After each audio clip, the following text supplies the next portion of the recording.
ज़ालिमो ये तुलना गटकार ज़ालिमो ये तुलना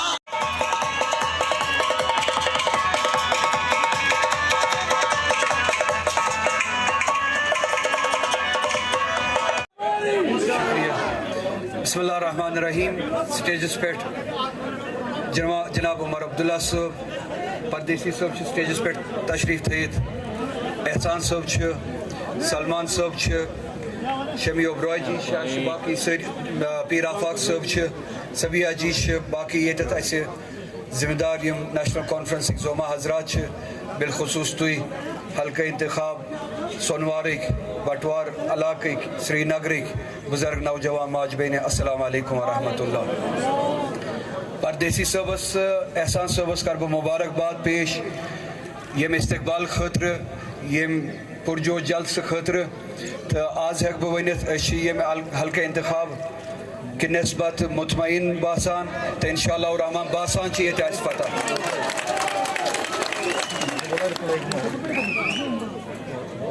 खुदा सब दीन तो सारे जवानन हिम्मत तो जरिए एहसान सबस ति हिम्मत तो इंशाअल्लाह रहमान रोशन मुस्तकबिल ताकि यम तुह तू पन्ने कौमच खदमत करित यथ कौमस यमो कुन तरीक बकार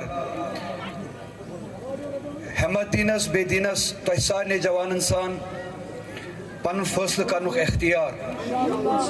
आज ये तुम वुचान जहलिम वसान आज अगर ये कोशुर नौजवान सोन अमिस सरमायुक इस्तेमाल करुन नागपुर पे इजाजत अन सो इजाजत मेलस तो कह रात तान अत सेख खसा बदल कह सरमाय खसा यह पन हक बासान चाहे सह लकुट मजूर चाहे सह बोड़ ठेकेदार सह अम पन रोजगार कमावान ये माइनिंग गसान जेवन इलाकस मज पान चौक वगैरह यह खुदा तालान कशरिस हक दुतमुत बासान पन हक खुदा रोजगार वसील थोमुत चाहे लकुट मजूर चाहे बोड़ ठेकेदार मेहनत करान अत दोहरावान पत पे घर बाबत अयाल बाबत कमावान। रात तान बिस्मिल्लाह कर सुबह गसान शुरू करान।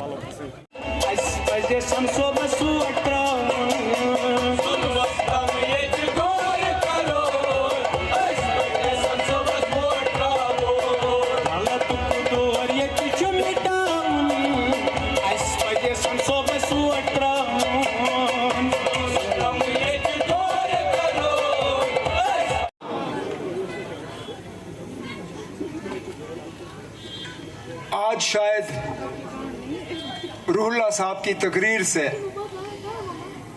आपको एक सवाल का तो जवाब मिल ही गया, क्योंकि अक्सर बेशतर मुझसे सवाल ये किया जाता है कि श्रीनगर में आगा रूहुल्लाह मेहदी साहब को मैंडेट क्यों, और उसका जवाब रूहुल्लाह साहब की तकरीर में है। क्योंकि ये उम्मीदवार वो शख्स हैं जो मौक़िफ़ से हटते नहीं, उनको इस बात की परवाह नहीं है कि उनके किसी चीज़ का कहने से किसी को नाराज़गी होगी, किसी को बुरा लगेगा, कोई खुश होगा या नाराज़ होगा। इनके जहन में एक ही बात है कि जो सही है वो सही है, जो मौक़िफ़ है उससे हटना नहीं है।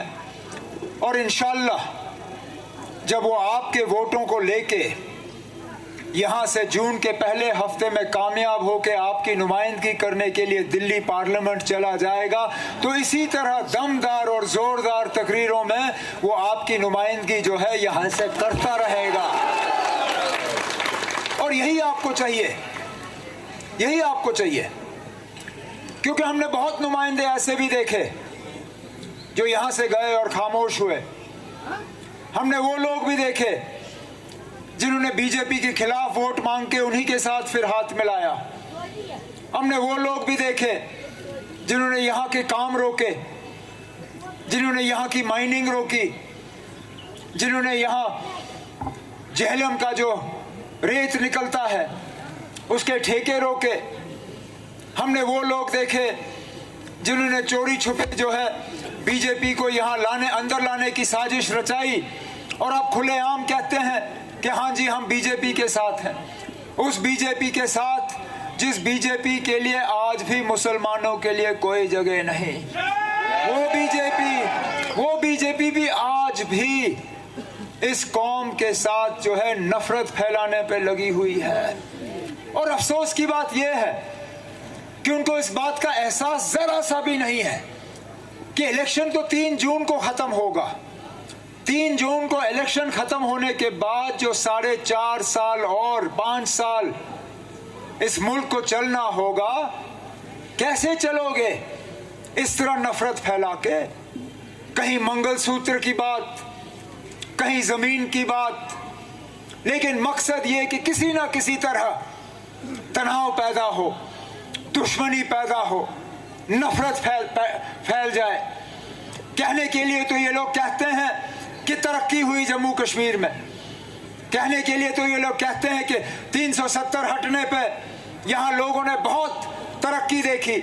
अरे नाब, क्यों हमारे जख्मों में आप नमक छिड़क रहे हो? ये वो बदकिस्मत इलाका है जिसने पिछले ही दिनों एक हादसे में नन्हे मुन्ने स्कूल जाते हुए बच्चों को हमसे जुदा होते हुए देखा। कुछ उनमें से आज भी नहीं मिले जिनको उनके माँ बाप जो हैं सही तरीके से दफन कर पाए। और क्यों? क्योंकि वो पुल उनके लिए बना नहीं, वो पुल उनके लिए बना नहीं जो पुल हमारे दौर में सैंक्शन हुआ था। अरे आप कौन सी बड़ी बात करोगे? आप कारखानों की बात करोगे, आप इन्वेस्टमेंट की बात करोगे, आप टनलों की बात करोगे, आप हवाई अड्डों की बात करोगे, आप रेल की बात करोगे।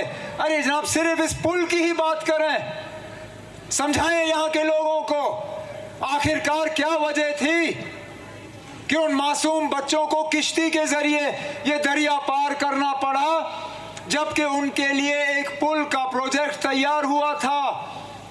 वो कौन सी मजबूरी थी बताएं?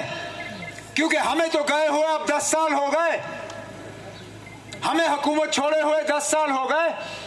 हमारे बाद जो आए, जो आज दोबारा आपसे वोट मांग रहे हैं, जिन्होंने 2014 में एक लिबास पहन के मांगा था, जो आज दूसरा लिबास पहन के मांग रहे हैं, कम से कम वो इस बात का जवाब दे कि जब आपने अपने कीमती वोटों से उनको जितवाया, मैं भी उस वक्त उम्मीदवार था, मैं रह गया, मुझे छोड़ के आपने उनको पसंद किया, आपके वोट लेके उसने किया क्या?